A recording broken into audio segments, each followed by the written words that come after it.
আচ্ছা মিনি, হবে হবে, তোমারও বিয়ে হবে, কিন্তু দেখো তুমি তো এখন লেখাপড়া করছো, আর সবেমাত্র কদিন হলো তো তুমি স্কুলে যাওয়া শুরু করেছো। লেখাপড়া করতে করতে কি কারোর বিয়ে হয়? সব শেষ হয়ে গেলে তারপর বিয়ে করতে হয়। এই যে যেমন দেখো চড়ুইয়ের তো লেখাপড়া শেষ হয়ে গেছে, তাই ওর বিয়ে হবে। তোমারও শেষ হয়ে গেলে তোমারও আমরা বিয়ে দেবো, কেমন? না বড় মা, বিয়েটা আমি করছি না।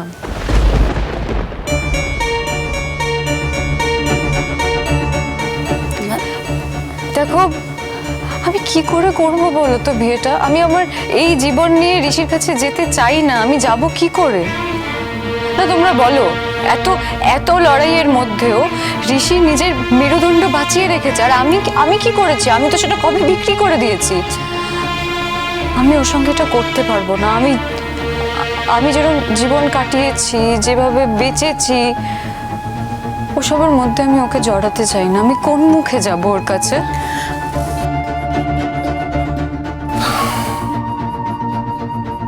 আমি যে বললাম যে আমার লক্ষ্য শুধু বর্তমান,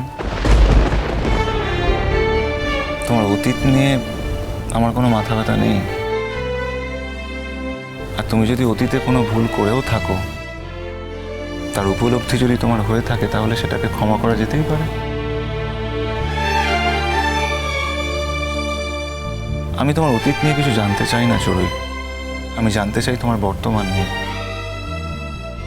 অতীতে করা কোনো ভুল যদি তুমি বর্তমানে না করো, তোমার যদি সেই রিয়েলাইজেশন হয়, তাহলে সেই বর্তমানটাকেই আমি সত্য হিসেবে মেনে নেব। সেটা নিয়ে আমার আগ্রহ, অতীত নিয়ে নয়। তুমি সত্যি আমার মেয়েকে বিয়ে করবে? দেখো বাবা, আমার জীবনের সব বন্ধন কেটে গেছে। আমি এখন মুক্ত পুরুষ।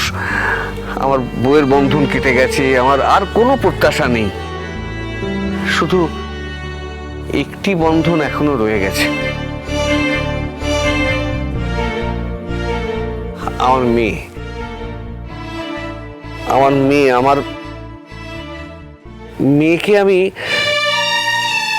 খুবই ভালোবাসি জানো। আর সেই ভালোবাসা ফল্গু নদীর মতো বয়ে যাচ্ছে, মুখে সেটা প্রকাশ করতে পারি না তো, তাই। আচ্ছা, তুমি যদি সত্যি সত্যি আমার মেয়েটাকে বিয়ে করো, তাহলে আমার মেয়েটার জীবনে হয়তো একটা নতুন দিশা দেখতে পাবে, একটা নতুন পথ খুঁজে পাবে।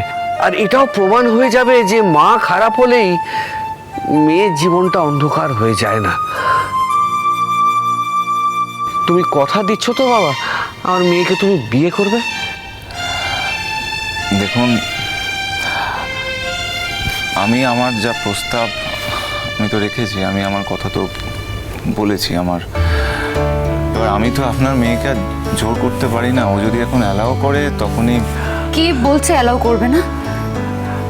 আমরা তো বলছি, আমরা বাড়ির সবাই বলছি। ঠাম্মি, তুমি কিছু বলো। নিজের ভালোর জন্যে নিজের সারাটা জীবন এই পরশ পাথরের ছোঁয়ায় থাকতে আর দ্বিমত করিস না মা। এক জীবনে যা ছিল ছিল, হয়ে গেছে। সেই জীবনে তো ঋষি ছিল না। আজকের জীবনটা তুই ঋষিকে নিয়ে শুরু কর। ধরে নে, ঋষির জন্যই তোর এই জীবনটা। ঠিকই তো বলছি ছেলেটা। আমাদের পরিবারের সবাই আজ তোকে একটা কথা বলছি, ছেলেটাকে তুই ভালো রাখিস। এই ছেলেটাকে তুই কোনোদিন কষ্ট দিস না। মনে রাখিস, এই কিন্তু তোর কাছে দেবদূতের মতো। ওই দেখো, দেখেছো? চড়ুই বলছে ওর বিয়ে করবে না, কিন্তু তাও ওর বিয়ে হয়ে যাচ্ছে। আর আমি বলছি আমি বিয়ে করব বাপু, কিন্তু আমার বিয়ে আর হচ্ছে না। আমি বুঝে গেছি আমার বিয়ে আর হবে না। বুঝে গেছি আমি।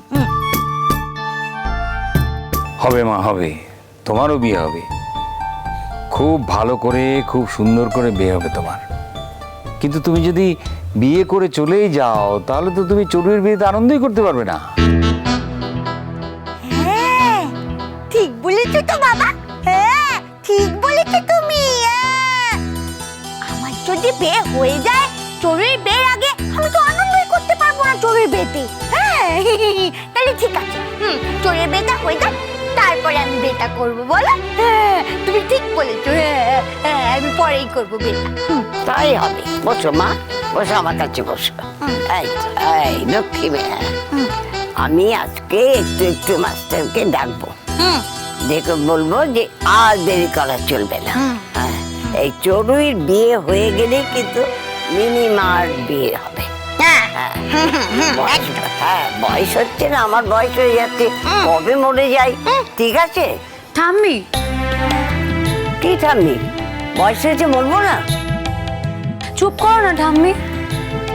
আর এখন অনেকের বয়স না হলেও অনেক কিছু হয়, এসব নিয়ে একদম কথা বলবে না তুমি আর কোনোদিন।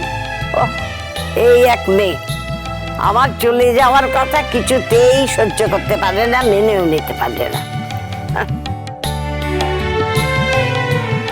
আমরা কেউই শুনতে পারি না। মা এসব কথা আপনাকে এখন বলতেই হবে না। আমাদের বাড়িতে এখন এত বড় দুর্যোগ, এই কথাগুলো আপনার এখন না বললেই নয়। কেন বলেন বলুন তো সবসময় একই কথা? আচ্ছা বাবা, আর বলবো না, আর আমি মরবো না। হয়েছে হয়েছে। টনি মাসি, মরে যাবো, মরে যাবো। আই বুড়ি, আই মরে যাবে। হ্যাঁ মরে যাবে, ঠিক আছে মরো দেখি, আমি তোমাকে এরকম করে ধরে রাখবো। ধরে রাখবো। আরে বাবা, মরে যা দেখি। লাগে। ও চাল না, সত্যি বলে যাবো বাবা। দেখি তো, দেখি এবার তুমি কিরম করে মরে যেতে পারো, আমি দেখি তো। আরে বাবা রে বাবা। বলছি তাহলে আজ চা মিষ্টি খাবে তো? চা মিষ্টি খাবো। তোমার মৌনতাই তার মানে সম্মতির লক্ষণ ধরে নিচ্ছে। কিন্তু তোমার মায়ের এই অবস্থা, মানে বলছি তুমি কি অপেক্ষা করতে চাও?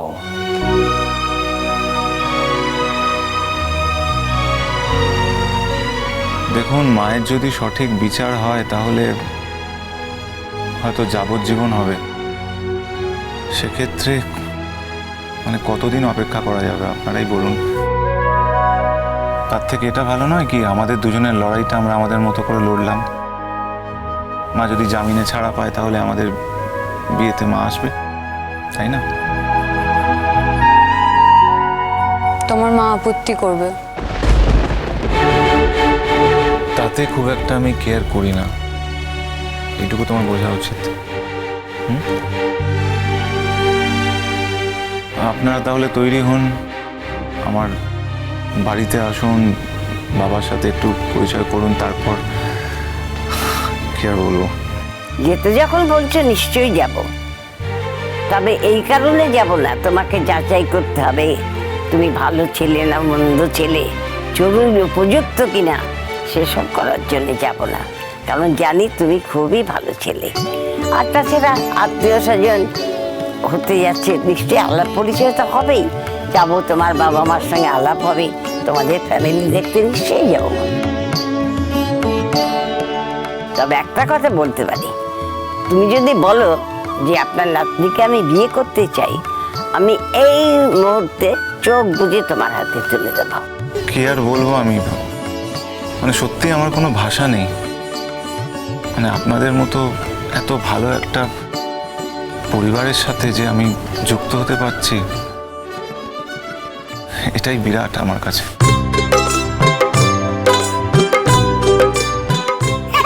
কি মজা তুমি, বাড়িতে আবার বিয়ে হবে, বুঝেছো? কি মজা। তবে আবার তোমার বিয়ে।